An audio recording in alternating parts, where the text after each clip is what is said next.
திரு புதுமைப்பித்தன் அவர்களின் சிறுகதை ஒரு நாள் கழிந்தது. கமலம், அந்த கூஜாவில் தண்ணீர் எடுத்தா? வெற்றிலை செல்லம் எங்கே? வச்சது வச்ச இடத்துல இருந்தால் தானே என்று முணுமுணுத்தார் முருகதாசர். கையில் இருக்கும் கோரைப்பாயை விரிப்பதே ஒரு ஜால வித்தை. நெடுநாள் உண்மையாக உழைத்தும் பென்ஷன் கொடுக்கப்படாததால் அது நடு மத்தியில் இரண்டாக கிழிந்து ஒரு கோடியில் மட்டும் ஒட்டி கொண்டிருந்தது. அதை விரிப்பது என்றால் முதலில் உதறி தரையில் போட்டுவிட்டு கிழிந்து கிடக்கும் 2 துண்டுகளையும் சேர்த்து பொருத்தி வைக்க வேண்டும். அதுதான் பூர்வாங்க வேலை. பின்பு விடுதலை பெற முயற்சிக்கும் அதன் கோரை கீற்றுகள் முதுகில் குத்தாமல் இருக்க ஒரு துண்டையோ அல்லது மனைவியின் புடவையையோ அல்லது குழந்தையின் பாவாடையையோ எதையாவது எடுத்து மேலே விரிக்க வேண்டும். முருகதாசரை பொறுத்தவரை அது அவரது புனைப்பெயர். அது 2 பேர் செய்ய வேண்டிய காரியம். மறுபடியும் கமலா என்று கூப்பிட்டார். சமையல் ப்ளஸ் உக்ரானம் ப்ளஸ் நாண அறை 3-4 கட்டுகள் தாண்டி துண்டாக அலாதியாக இருப்பதால் இவருடைய பாய் விரிப்பு கஷ்டங்கள் அந்த அம்மையாருக்கு எட்டவில்லை. சென்னையில் ஒட்டுக்குடித்தனம் என்பது ஒரு ரசமான விஷயம்.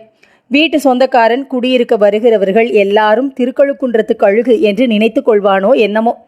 குடித்தனக்காரர் குடியிருக்க 2 ரூம் காலி என்று வெளியில் போட்டிருந்த போர்டை நம்பித்தான் முருகதாசர் வீடு வேட்டையின் போது அங்கே நுழைந்தார். உள்ளே வீட்டின் பாக வசதிதான் விசித்திரமாக இருந்தது. முன்பக்கம் ஒற்றை ஜன்னல் படைத்த ஒரு சிற்றறை, அதற்கப்புறம் எங்கோ பல கட்டுகள் தாண்டி மற்றொரு அறை. அதுதான் சமையல் வகைராவுக்கு. முதல் அறை படிக்க படுக்க 4 பேர் வந்தால் பேச இவை எல்லாவற்றிற்கும் பொது இடம். முதலில் முருகதாசர் பொருளாதார சலுகையை உத்தேசித்தே அதில் குடியிருக்கலாம் என்று துணிந்தார். அதனால் தமக்கும் தம் சகதர்மிணிக்கும் இப்படி நிரந்தரமான பிளவு இருக்கும் என்று சிறிதும் எட்டி யோசிக்கவில்லை. மேலும் அவர் யோசிக்கக்கூடியவரும் அல்லர். பக்கத்தில் இருந்த அரிக்கன் விளக்கை எடுத்துக்கொண்டு அவர் சமையல் பகுதியை நோக்கி பிரயாணமானார். இடைவழியில் குழாயடியில் உள்ள வழுக்கு பிரதேசம், அடுத்த பகுதிக்காரர் விறகு கொட்டில் முதலிய விபத்துகள் உள்ள பிராட்வேயை எல்லாம் பொருட்படுத்தாது ஒருவாறு வந்து சேர்ந்தார். சமையலறை வாசலில் ஒரே புகைமயம். கமலம் என்று கம்மிய குரலில் கூப்பிட்டு கொண்டு உள்ளே நுழைந்தார். உள்ளே புகை திரைக்கு அப்பாலிருந்து, வீடோ லட்சணமோ, விறகைத்தான் பார்த்து பார்த்து வாங்கி கொண்டு வந்தேளே, உங்களுக்குன்னு தண்ணியிலே முக்கி கொடுத்தானா? எரியவே மாட்டுதில்லை. இங்கே என்ன இப்போ விறகு வாங்கின சீரை பார்த்து மகிழ வந்துட்டியலாக்கும் என்று வரவேற்பு பத்திரம் வாசிக்கப்பட்டது. தீப்பெட்டியை இப்படி எடு, அதுக்காகத்தான் வந்தேன் என்று நடைப்பக்கமாக பின்னோக்கி நடந்தார். இங்கே குச்சியும் இல்லை கிச்சியும் இல்லை. அலமுவே தீப்பெட்டி வாங்க அனுப்பிச்சேன். மண்ணெண்ணெய் விளக்கே நீங்கள் தான் தொடச்சி கொள்ளணும் என்றாள் கமலம். குழந்தையை அந்தியிலே வெளியிலே அனுப்பிச்சையே, நான் வந்த பிறகு வாங்கி கொள்ளப்படாதா என்று அதட்டினார் முருகதாசர். ஆமாம், சொல்ல மறந்தே போயிட்டுதே, செட்டியார் வந்துவிட்டு போனார், நாளை விடியென்ன வருவாராம் என்றாள் கமலா. முருகதாசர் இந்த பாசுபதாஸ்திரத்தை எதிர்பார்க்கவில்லை. வந்தா வெறுங்கையை வீசிக்கிட்டு போக வேண்டியதுதான், வாரத்துக்கு நேரம் காலம் இல்லை என்று முணுமுணுத்து கொண்டே வெளியேற முயற்சித்தார். அங்கே எங்கே போயிட்டீங்க? உங்களை தான், கொஞ்சம் நல்லெண்ணெய் வாங்கிட்டு வாருங்களேன். என்கிட்ட இப்போ துட்டும் இல்லை காசும் இல்லை என்று திரும்பி நின்று பதில் அளித்தார் முருகதாசர். அதுவும் அப்படியா? இன்னும் இந்த முளவட்டியில் 3 துட்டு, 1 அணா 1 துட்டு இருக்கு, அதை எடுத்துக்கிட்டு போங்க. வந்ததுக்கு ஒரு வேலையா? அங்கே ஒரு பாடு எழுதி தொலைக்கணும். இங்கே உனக்கு இப்போ தான் என்ன புண்ணாக்கு? பகலெல்லாம் என்ன செய்துக்கிட்டு இருந்தே? இருட்டின பிறவா என்னை வாங்குறது? எல்லாம் நாளைக்கு பார்த்துக்கலாம். சோம்பல் வந்தால் சாத்திரமும் வரும், எல்லாம் வரும். ஏன் அன்னைக்கு போய் வாங்கிட்டு வரலையா? எல்லாம் உங்களுக்கு தான். இப்போ தான் அப்பளக்காரன் வந்து கொடுத்துட்டு போனான். பிரியமாக சாப்பிடுவேளேன்னு சொன்னேன். பின்னையா அந்த சின்ன குரங்க என்ன இன்னும் காணலை? போனப்போ போனது தான். நீங்கள் தான் சித்த பாருங்களேன். இவ்வளவிற்கும் அவர் இருந்தால் தானே. விறகு பிரதேசத்தை தாண்டி வழுக்கு பிரதேசத்தை எட்டிவிட்டார். புகையையும் பேச்சையும் தப்பி வந்தால் போதும் என்றாகிவிட்டது. முருகதாசரின் ஆஸ்தான அறையின் ஒரு விசித்திரம் என்னவென்றால், சென்னையில் லைட்டிங் டைம் அட்டவணையை கூட மதிக்காமல் அது இருண்டுவிடும்.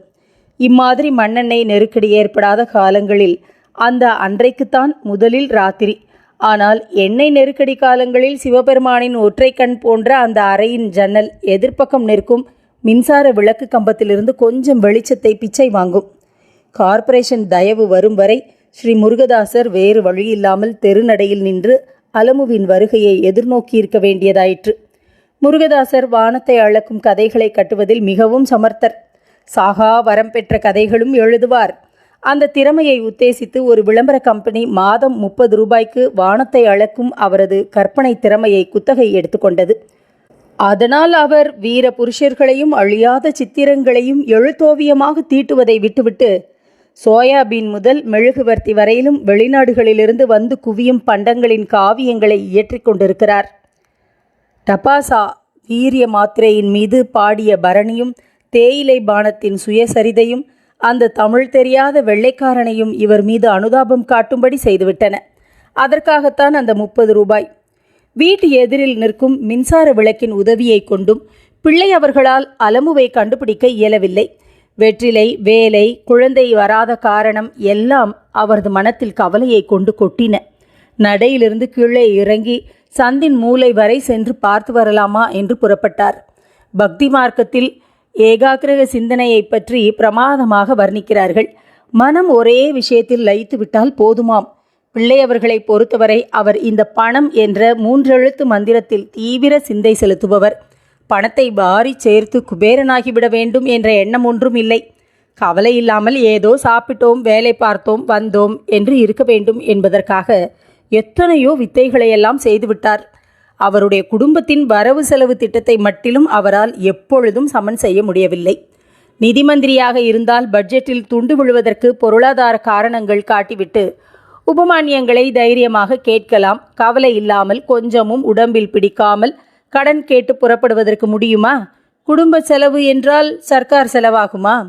கவலை இருக்கப்படாது என்ற உறுதியின் பேரில்தான் நம்பிக்கை என்ற லட்சியத்தை மட்டும் திருப்தி செய்விக்க சாகா வரம் பெற்ற கதைகளை எழுதுவதை கொஞ்சம் கட்டி வைத்துவிட்டு இந்த லிப்டன் தேயிலை, காபி, கொக்கோ ஆகியவற்றின் மான்மியங்களை அவர் எழுத ஆரம்பித்தார். ஒரு பெரிய நாவல் மட்டிலும் எழுதிவிட்டால் அது ஒரு பொன்காய்க்கும் மரமாகிவிடும் என்று அவர் நெஞ்செழுத்தத்துடன் நினைத்த காலங்களும் உண்டு. இப்பொழுது அது ஒரு நெடுந்தூர லட்சியமாகவே மாறிவிட்டது. முன்பாவது, அதாவது நம்பிக்கை காலத்தில் ஏதோ நினைத்ததை கிறுக்கி வைக்க காகித பஞ்சமாவது இல்லாமல் இருந்தது. அப்பொழுது ஒரு பத்திரிகை ஆஃபீஸில் வேலை. ஆனால் இப்பொழுது காசு கொடுத்து வாங்காவிட்டால் முதுகில்தான் எழுதி கொள்ள வேண்டும். முருகதாசர் நல்ல புத்திசாலி, அதனால்தான் முதுகில் எழுதி கொள்ளவில்லை. யாராவது ஒரு நண்பரை கண்டுவிட்டால் போதும், தமது தூர லட்சியத்தை பற்றி அவரிடம் 5 நிமிஷமாவது பேசாமல் அவரை விடமாட்டார். நண்பர்கள் SPCA, அது ஜீவஹிம்சை நிவாரண சங்கம், அதன் அங்கத்தினர்களாகவோ என்னவோ அத்தனையும் சகித்து கொண்டிருப்பார்கள். சந்தில் திரும்பி பார்த்தால் அலமுவின் ராஜ்யம் நடந்து கொண்டிருந்தது. ஏட்டி, என்ன நீயோ உன் லட்சணமோ என்று ஆரம்பித்தார் முருகதாசர். ஒரு ரிக்ஷா வண்டி ஏர்கால் பக்கத்தில் வண்டிக்காரன் உட்கார்ந்து கொண்டிருக்கிறான். அலமு ஒரு சுண்டெலி மாதிரி ஜம் என்று மெத்தையில் உட்கார்ந்திருக்கிறாள். ரிக்ஷாக்காரனுடன் ஏதோ நீண்ட சம்பாஷணை நடந்து கொண்டிருந்தது போலும். ஏட்டியே என்றார் முருகதாசர் மறுபடியும். இல்லையப்பா, நீ இனிமே என்னை அலமுன்னு கூப்பிடுவேன் நீயே என்று சொல்லிக்கொண்டே வண்டியிலிருந்து இறங்க பிரம்ம பிரயத்தனம் செய்து கொண்டிருந்தாள். தீப்பெட்டி எங்கடி என்றார் முருகதாசர். கடைக்காரன் கொடுக்க மாட்டேங்கிறான். கொடுக்காத போனால் நேராக வீட்டுக்கு வாருது, இங்கே என்ன இருப்பு?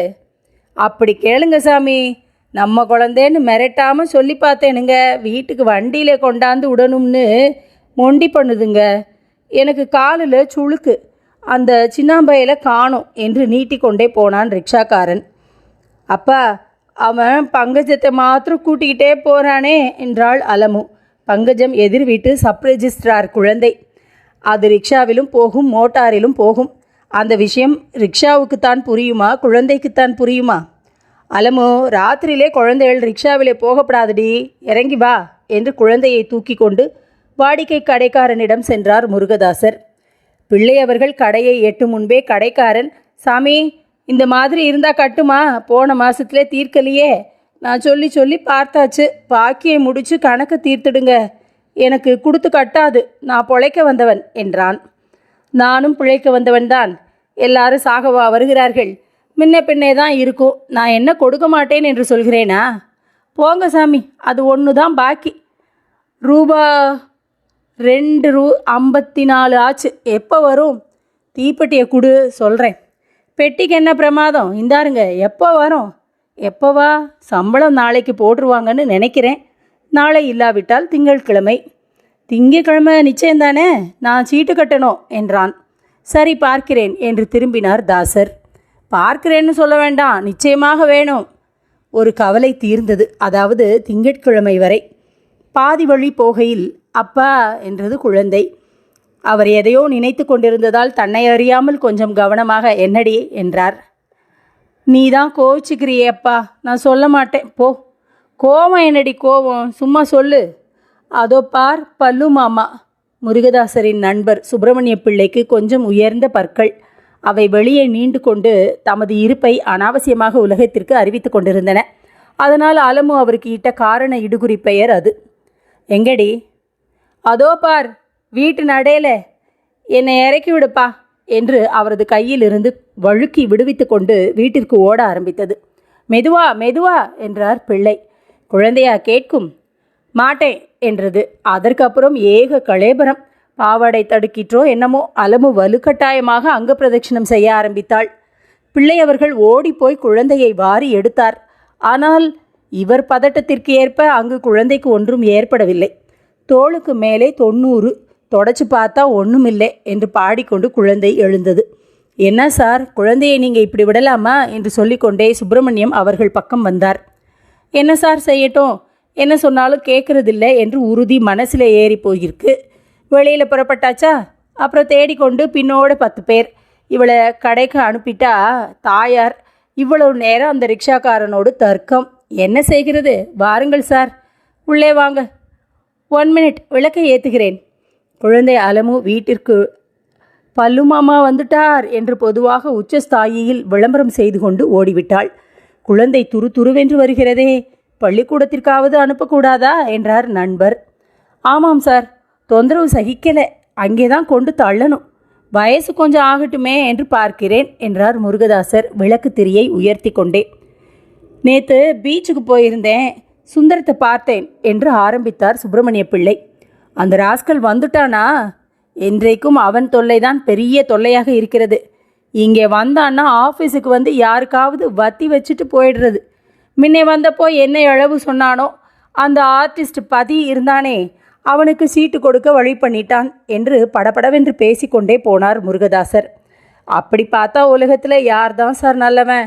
அவன் உங்களை பற்றி ரொம்ப பிரமாதமாக அல்லவா கண்ட இடத்திலெல்லாம் புகழ்ந்து கொண்டிருக்கிறான். சவத்தை தள்ளுங்க சார், பேன் பார்த்தாலும் பார்க்கும், காதை அறுத்தாலும் அறுக்கும். அவன் சங்காத்தமே நமக்கு வேண்டாம். நீங்கள் என்ன சொல்ல வாயெடுத்தீர்கள்? அதுதான், உங்களை பற்றி தான் ஒரு இங்கிலீஷ்காரனிடம் பிரமாதமாக பேசி கொண்டிருந்தான். இவ்வளவுதானா?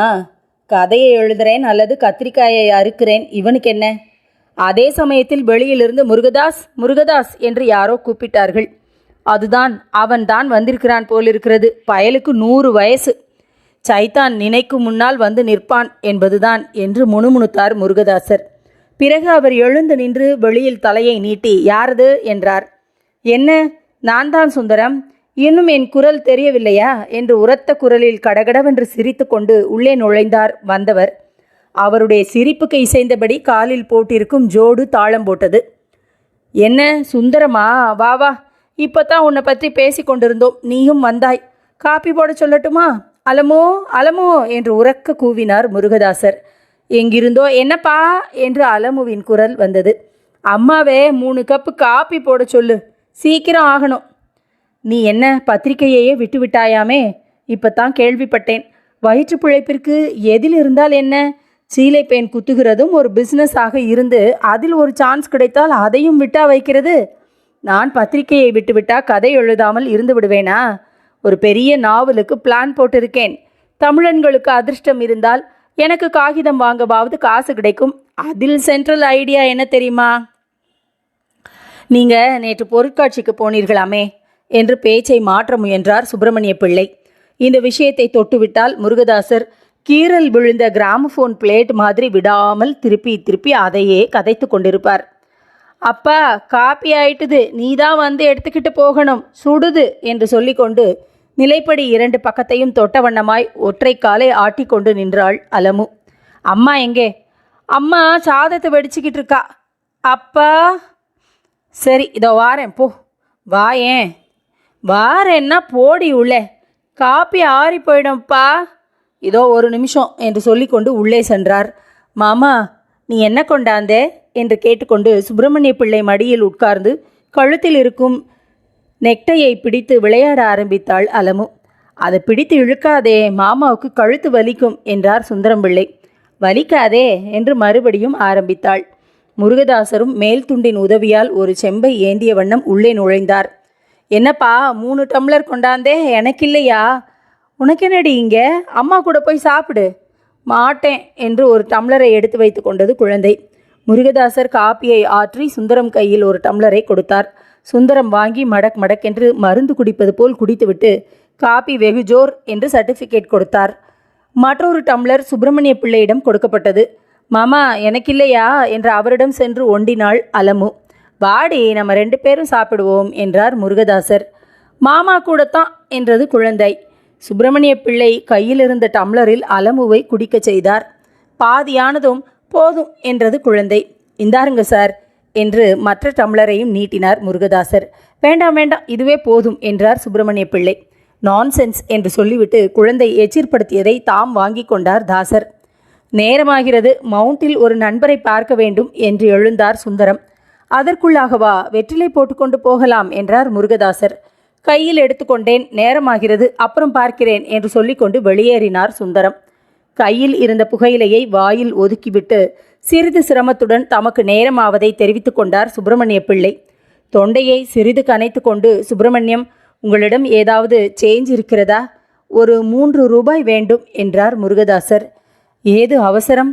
சம்பளம் போடல, இங்கு கொஞ்சம் அவசியமாக வேண்டி இருக்கிறது. திங்கட்கிழமை கொடுத்து விடுகிறேன். அதற்கென்ன? பர்ஸை எடுத்து பார்த்துவிட்டு, இப்போ என் கையில் இதுதான் இருக்கிறது என்று ஓர் 8 அணாவை கொடுத்தார் சுப்பிரமணியம். இது போதாதே என்று சொல்லி அதையும் வாங்கி வைத்து கொண்டார் முருகதாசர். அப்போ என்று மீண்டும் ஏதோ ஆரம்பித்தார். பார்ப்போம், எனக்கு கொஞ்சம் வேலை இருக்கிறது என்று சுப்பிரமணியமும் விடைபெற்று சென்றார். முருகதாசர் தனது ஆஸ்தான அறையின் சிம்மாசன பழைய கோரைப்பாயில் உட்கார்ந்து கொண்டு அந்த 8 அணாவை திருப்பி திருப்பி பார்த்து கொண்டு நீண்ட யோசனையில் ஆழ்ந்திருந்தார். அங்கே என்ன செய்றீங்க என்று மனைவியின் குரல். நீ தான் இங்கே வாயே. கமலம் உள்ளே வந்து அப்பாடா என்று உட்கார்ந்தாள். அவர் கையில் இருக்கும் சில்லறையை பார்த்துவிட்டு இதேது என்றாள். சுப்பிரமணியத்திடம் வாங்கினேன். உங்களுக்கும் வேலை இல்லையா என்று முகத்தை சினுங்கினாள் கமலம். பிறகு திடீரென்று எதையோ எண்ணிக்கொண்டு, ஆமாம், இப்போ தான் நினைப்பு வந்தது, நாளைக்கு காப்பி பொடி இல்லை, அதை வச்சு வாங்கி வாருங்களேன் என்றாள். அந்த கடைக்காரனுக்காக அல்லவா வாங்கினேன், அதை கொடுத்து விட்டால்? திங்கட்கிழமை கொடுப்பதாகத்தானே சொன்னீர்களாம். அதற்கென்ன இப்பொழுது? போய் சீக்கிரம் வாங்கி வாருங்கள். திங்கட்கிழமை பார்த்து கொள்கிறது. இந்த கதை 1937ஆம் ஆண்டு திரு புதுமைப்பித்தன் அவர்கள் மணிக்கொடி இதழில் எழுதியது. இந்த கதையை பற்றி சிந்தித்துக் கொண்டிருங்கள். நாளை மற்றும் ஒரு கதையோடு நான் கோதை ஜோதிலட்சுமி உங்களை சந்திக்கிறேன். நன்றி.